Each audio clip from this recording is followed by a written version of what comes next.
How to sign into TEMU account. Hey everyone, welcome back to this quick tutorial video. Today I will guide you that how can you log in or sign into your account on TEMU. So let's get started. On this process, at first you'll have to open the application TEMU on your device. Alright, after you open the TEMU, you'll got such interface. So from your at the bottom right corner, you'll have to tap on sign in.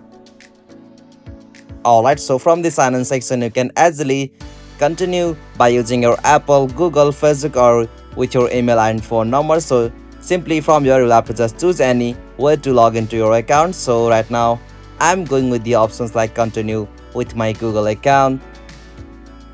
Alright, from here, tap on continue. Alright, so from here, you'll have to just select the Google ID whom you want to log in on TEMU. So simply select the Google ID of yours. Alright, tap on continue.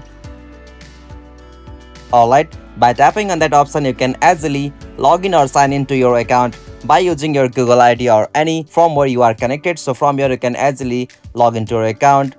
Hope you found this video helpful to you, and please don't forget to subscribe our YouTube channel for more quick and short tutorial like this. Thank you for watching this video. Have a nice day.